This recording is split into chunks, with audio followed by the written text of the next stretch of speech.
What's up, guys? Moving mind, y'all. Molly's Game. Yes, welcome to our review of Molly's Game.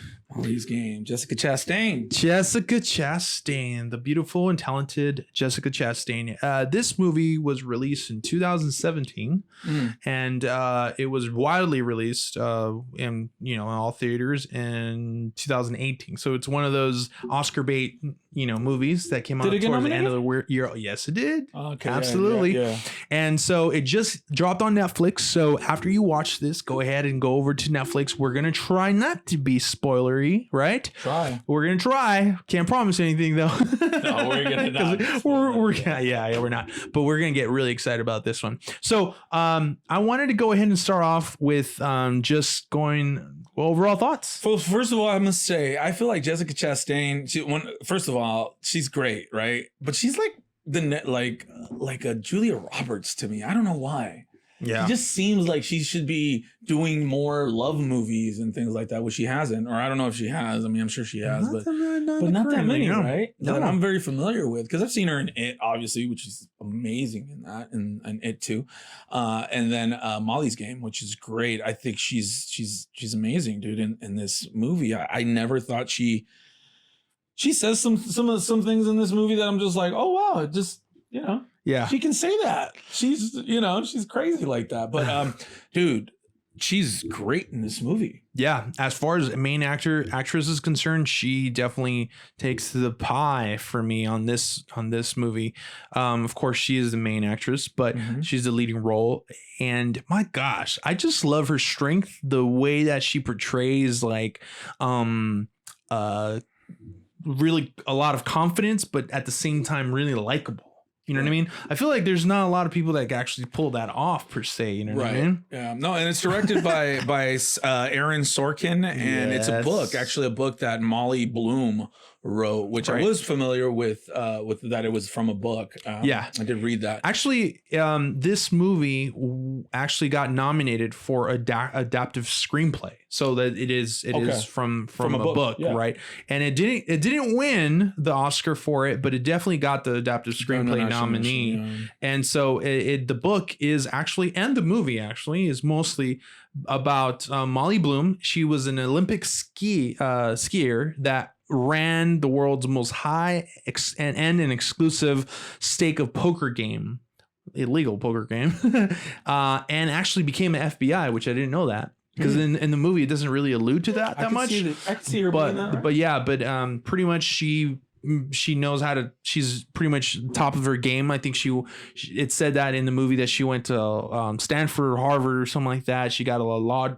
She did the bar and all those other things. She's part of a family that is really high achievers, right? Yeah. And so she goes into this whole progression of going to becoming an Olympic medalist, and she's going for that. Actually, that's the opening scene of it, and it goes the story of how things kind of go south from there. Yeah, I noticed that her coach / dad or dad / whatever is Kevin Costner. Yeah.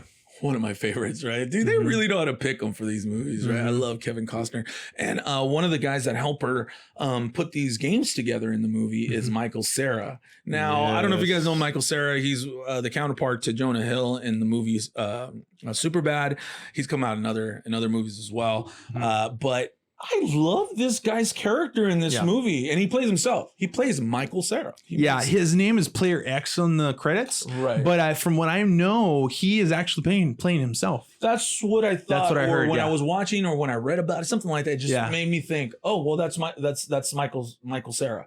And guys, he does not disappoint in this movie. If you guys want to see him a little different than what he actually acts in movies, this is a good opportunity to do that. See him as the best poker player on these high end stakes of Hollywood players and princesses from other countries and other, this is such a great telling of a poker, like of the poker scene in in these high end stakes. You know what I mean? Like I know we love playing poker, and we're not that great. I'm not. Why are you saying me, dude? I won. No, I've beaten you guys multiple times. I don't know if you're watching. Probably not watching. But James is is the king of bluffs. Of bluffs. Bluffs, you bluffer. Jamesman. Oh, maybe I should say his last name. We always played poker. Actually, we used to a lot, but now we haven't really had the chance. I did play the other night with Mike, and some other of their friends and stuff like that. So I jumped in,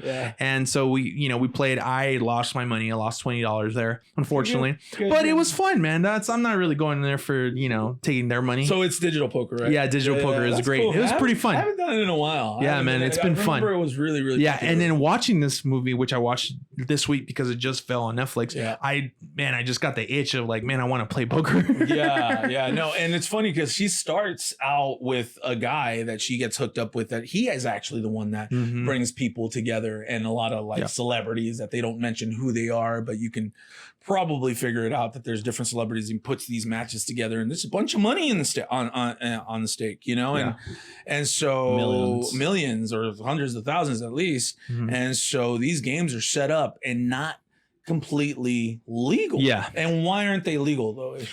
Well, because at first she did play. She did run a legal kind of inside the house, smaller league, right? But when it became illegal is when she started taking cuts from the pots. Okay. So when she was making money, she was just kind of like getting tips or whatever, and getting. If I'm not mistaken, she was like charging or just like cover charge or something. And that was okay. And that was okay because she's just facilitates the whole tournaments. Right. But once she starts getting the pot, and then there just becomes some cheating from different players, where like people were owing each other, and that kind of doesn't play well with everyone, right? Yeah. And so when the story really does go south, though, because she starts making a ton of money, you see her progress of trying to do all the right things as we usually do. Right. But this easy money comes along, and she kind of falls into it, right? She becomes really good at it. And when it really starts turning on her, though, is when the Russian mafia, I believe, starts trying to get into the game with her. And that was one of the Michael Cera's. No. Okay. She actually hooked up with the mafia. Well, she kind of fell into that. She didn't do it on purpose.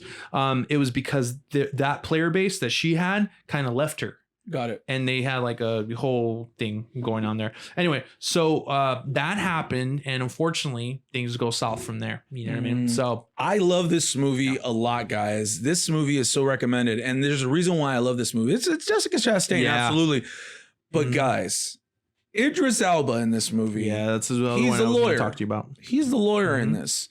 And there is a certain scene where she's getting interrogated by the other half. Yes. And they're in a room, and they're asking her a bunch of questions, and they're telling her this and this and this and this and this. And your name is all over the place, Molly. So you can't say that you're not involved in this or that. And Jessica Chastain, Molly says, they're talking about the drug, Molly. Yeah. Not me, Molly. Yeah. And Idris Elba comes out and does this whole thing, is telling him monologue acquit her basically at the end. Yeah. That man is such a talent, man. Yeah. I love Idris. He is my favorite supporting actor in this film. He's definitely my favorite because of that. Yeah, that would have been great. That good. It was an awesome portrayal. I love Idris Elba. I'm glad that he's healthy now. From all that. I know that he's been going through it. I know that he's been getting on Instagram a lot. I've been watching his Instagram lives, and he just says, that he's doing a lot better, him and his wife, and that that I think he's getting over it now. I think he might be over it already, over the coronavirus. But I'm glad.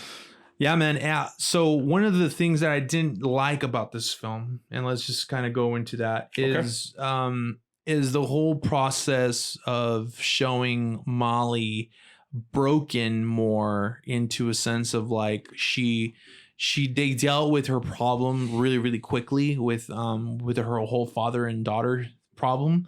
I feel like they didn't really show that enough throughout the film. I feel that could have been a really big like tent pole for the film to really run on throughout the whole time. I mean, I get it. It's really fun, pacing of the whole film. I like that. I like it's really fun and stuff like that. But the whole type of brokenness of why she feels like that and why she's going through all of this. It wasn't really pushed until the very end, and it kind of feels a little bit out of place. And then, you know what I mean? I get why it would be towards the end, because that's how everything has to be resolved. Everything has to be tied up in a knot with her dad, you know, coming and visiting her. But I feel like it was a little forced. I feel that, though, if they would wanted to really bring that up, they should have. Or if they didn't want to talk about it, they shouldn't. They shouldn't have brought Kevin Costner into it. I love Kevin Costner. However, there is a scene in the movie where she doesn't have any money. It's after actually that scene in the lawyer's room, and she goes and she gives her gloves that are $800 to get a pair of skis, a pair of ski shoes or whatever, and she goes and she does her thing on the ice, and then Kevin Costner, there, her dad. How did he know he was going to be there? That she was going to be there. Who knows? Maybe they went there before. And then they have this conversation, and Kevin Costner is really great. I love his. It just didn't fit a little bit the way that they did that. If anything, that's the only gripe I may have about it, by the way that they presented that relationship and how it kind of developed. I feel like they shouldn't have brought it up at all. I mean, I get it. She has dad issues and stuff. Yeah, and the way that he was talking to her, I didn't really understand why Molly would just be okay with listening to him. But then again, you know, who knows, whatever relationship they have. But if anything, that's the only really gripe I have on this movie.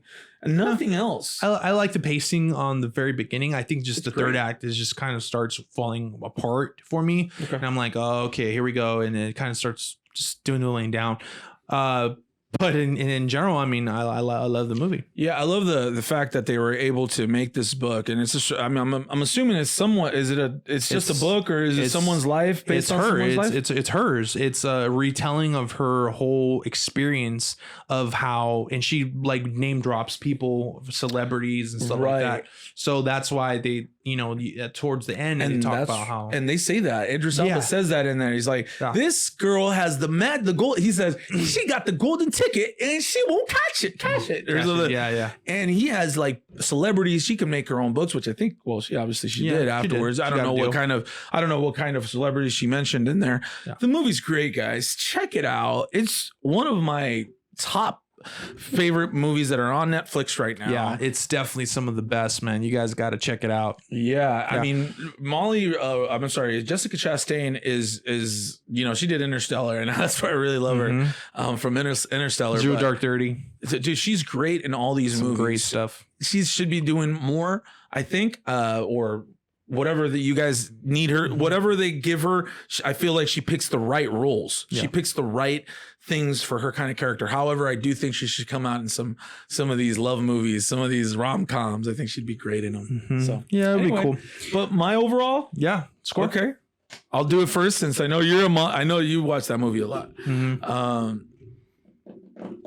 I'm going to give it a 4.5. That's how great I think it is. I think it's really, really good. It's one of those movies that I'm not going to give it like over a 4.5 because it isn't a movie that I feel that I go and watch all the time. Like I watch the Avengers and all that stuff, and it's preference, right? But I do think it's great. 4.5 is not too shabby. I think that, you know, for the most part, I do enjoy the film a lot. I do go back to it a lot too. So I mean, I would give it a 4.5 as well. Okay. Yeah, I'm right there with you. There it is. Yeah.